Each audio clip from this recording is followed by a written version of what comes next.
My younger brother and I went to see the new Pirates of the Caribbean movie last night after I got back from the fossil lab. I'm getting to work with armored fish fossils, building a database of the museum's Dunkleosteus and Titanichthys bone pieces. By the way, how awesome would some of these prehistoric creatures be in the Pirates of the Caribbean movies? Imagine Dunkleosteus, Megalodon, Tylosaurus, any of the great marine predators that really did live, arriving to battle the corroding sharks that Salazar sends after Sparrow and his crew. As the movie begins, we see Will Turner still on the Flying Dutchman, and he's, well, nowhere near to the extent that his father was in the second and third movies, but he's covered in sea creature growth on his face, which I thought the process of that happening to the captain and crew of the Flying Dutchman was part of the curse that happens when the captain fails or abandons the duty of ferrying those who die at sea to the next world. If the captain keeps to that duty, that shouldn't happen, because at the end of At World's End, Will Turner appears to Elizabeth and their son after he's been gone the first 10 years, and he shows no sign of that.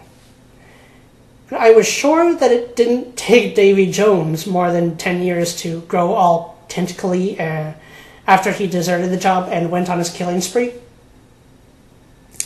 And we know he stopped ferrying the dead to the afterlife because earlier on in the movie At World's End, when Will and Elizabeth are traveling to the underworld to rescue Jack from Davy Jones' locker, Tia Dalma looks upon the souls lost at sea and says, "They should be under the care of Davy Jones."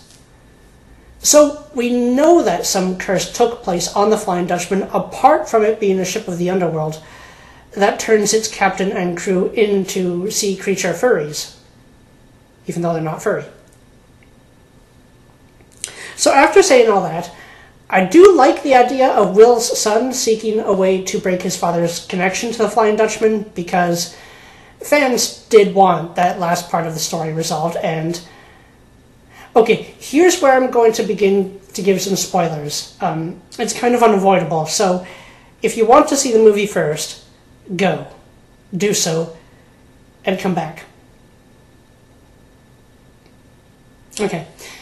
And I do think that Poseidon's trident is a very interesting artifact to introduce into the Pirates of the Caribbean mythos, although what's done with it at the end of the movie is just hands down disappointing. And of course, this movie is severely brought down by the feminist agenda just squirming its tentacles into everything, despite the fact that it's ruining the build-up and character development that people used to enjoy so much in movies.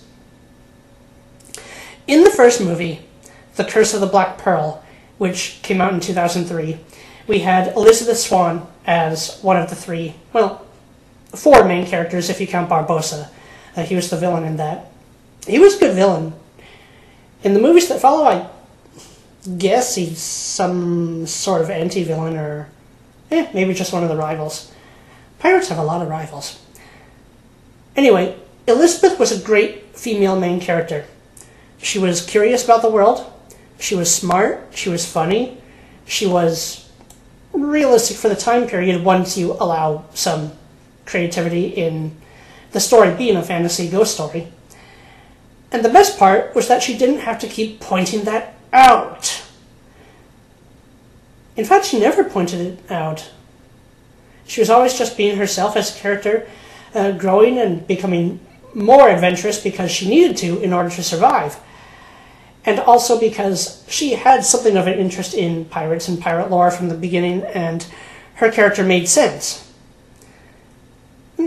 She did have that, "You like pain, try wearing a corset" line in the climax, but that was genuinely funny because it ended with that. They didn't drag it out. And she had a point. Those things do look like they make it really difficult to breathe. Although they weren't forced, it was a choice to wear them.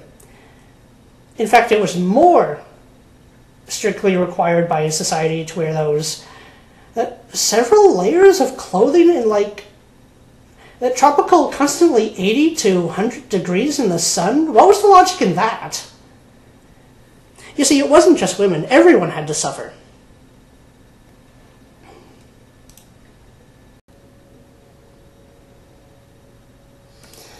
In movie 4, on Stranger Tides, we had Angelica, the daughter of Blackbeard, who I thought was a pretty cool counterpart for Jack Sparrow, although just as easily untrustworthy. Oh, and we also had the mermaid, who fell in love with the missionary, Serena. Anna Maria in movie 1, who was interesting but never appeared again. At least I didn't ruin her. In this film, the main female character, Karina, is the feminist narrative leaching into the story, and it hinders the enjoyment of the movie. In several places, you have her pointing out how much smarter than the men she is, which is justified only to the extent that it's true that a lot of sailors and pirates couldn't read at the time, to which I must immediately add that many of them couldn't swim either, which for seafarers is far less understandable. And she is established as the daughter of a man who did know how to read and map the stars. But it wasn't that unusual, or reading wasn't that unusual in the population, and there's a point where she fixes a male astronomer's telescope. She adjusts for the slight off-calibration that it is, and she tells him that now he can fix his calculations. Now, she is an orphan, and it's said, and it's clear, that she's been on the run from people calling her a witch for some time. Whereas this man has probably been charting stars and numbers in his study for a much larger percentage of his life. That makes it ridiculous that she would have more skill than he does. And it's the fact that she constantly has to remind us of her skill at several points in the movie. People are getting really sick and tired of this. I have no idea why Hollywood has not caught on to that yet, because it is showing in the declining reviews of movies that do this. This movie, for example, I think only has like a 32% liking rating. Movies are suffering. I don't know why they don't get it. As for the dead men, Jeff Nathanson, who wrote the script, they, for some reason, rejected Ted and Terry's original script. I know one of them. I know some aspects were kept, but had a new writer who said he was inspired by the plot of The Curse of the Black Pearl, and it definitely shows. The dead are very similar to the skeleton pirates that Barbossa commanded in the first movie.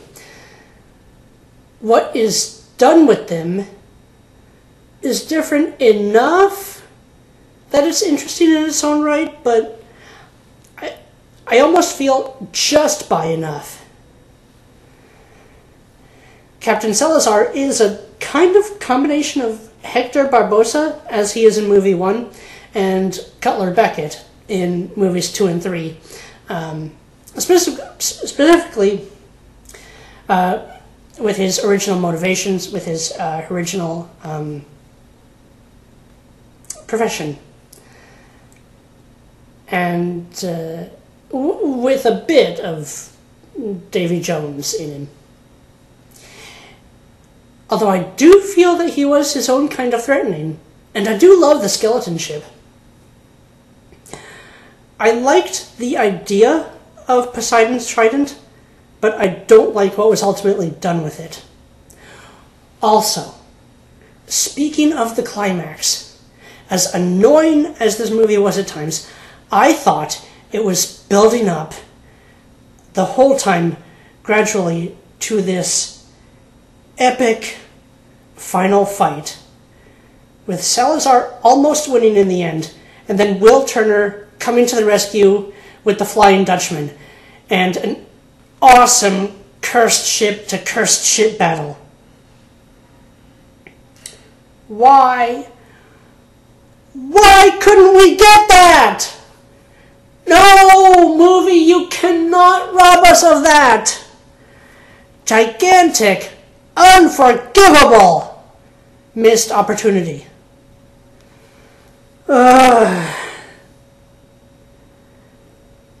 Not having that pretty much killed the movie. I think the one thing that was really creative was the scene where we see a young Jack Sparrow defy Salazar and how he traps him and his crew in the realm of the dead. That was awesome.